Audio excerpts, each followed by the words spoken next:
Keedysville is a small town located between Boonesboro and Sharpsburg in Washington County, Maryland. There's been a lot of growth and change over the years, but we retain so much of the character that makes this place great, and I'm so proud to call this home. There used to be a slogan that said, where Northern thrift and personality blend with Southern charm and hospitality. Main Street is just a quiet, sleepy Main Street, and it's bypassed by Route 34. So it kind of preserves the whole town. You can feel the history because you can see all of the historical buildings. It just has a real old-fashioned feel to it with all the modern amenities available. The town was on one of the earliest roads leading from what is now Frederick west to Williamsport. One of the first structures was a mill that sat right up the hill here that was built by Jacob Hess, who built the house next door to it. We're walking up toward probably the oldest house in town. This was the Jacob Hess house. Lead up to the Battle of Antietam, when General George McClellan arrived here in town, his chief of staff arranged for him to eat dinner in this house on the night of September 15th, 1862. One of the earliest, if not the earliest, business in Keedysville was Jacob Hess's mill. It's definitely the mill that made the town grow here. It was an intersection of this road that came by the mill that made the town grow here as well.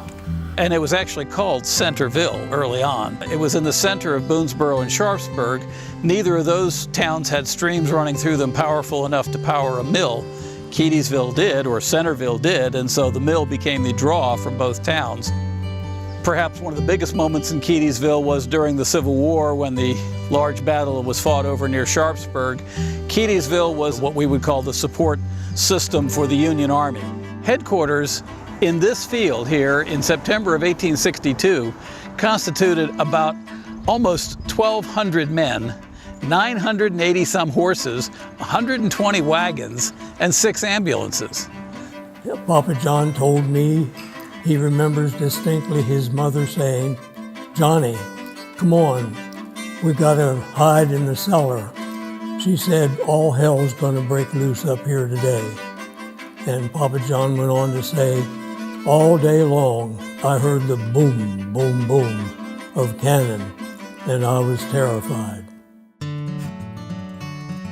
One of the big hospitals after the battle was at what was known then as the German Reformed Church on Main Street. They actually say that the foundation was compromised because so much body waste, blood, and water was thrown out right next to the foundation.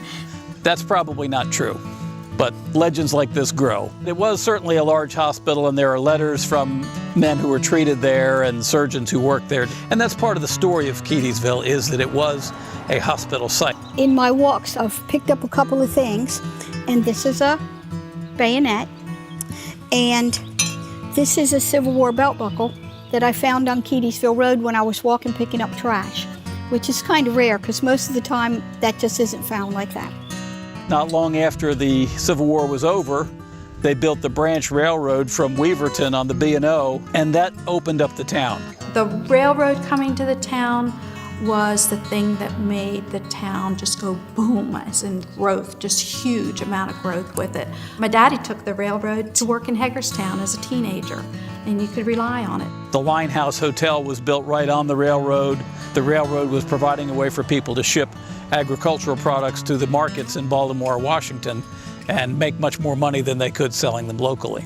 Then when the roads came through and the railroad died, it kind of took Keedysville off the map. I think there was actually an article written in the Baltimore Sun that named Keedysville as an ideal place to live. And it was after that then that we started to have the newer construction outside of Keedysville, and people started to like the historical houses and came in with money and restored the town. We have tons of stone houses, tons of stone bridges. The architecture and just everything in Keedysville is just like wonderful, I think. This is where we are now. This is the town hall. Only then it was the bank. Well, it's sort of a cornerstone for Keedysville. It's been here for so long, and now that the town hall has it, the town gets to enjoy it, even as it did as a bank. So I think that's pretty remarkable. So there's a building on North Main that was originally built to be a women's Christian temperance union hall. And one of the most famous crusaders, Carrie Nation, spoke here. There aren't many little towns that can say they had their very own temperance hall, which means they were opposed to drinking. So there were no bars or saloons in this town as there would have been in other towns. It has little rain gutters that come out from the sides, and that was so the rain wouldn't flood all over the sidewalks. This used to be a store. It's at the end of Dog Street Road. I believe it was the first brick structure. And I lived there 11 years. My Papa John had a large grocery store in Keedysville, in the center of the town. This is the Masonic Lodge. It's on the second floor, and the bottom was originally J.A. Miller's store. The Redbird, of course, came after the bypass was built in early 60s. It's a picture of the opening of the Redbird Motel. It has continued to be a charming old town, and it hasn't let the years destroy what was here originally. The changes, good changes, the houses that have been left run down, people are coming in and restoring them and making Keedysville beautiful again like it used to be.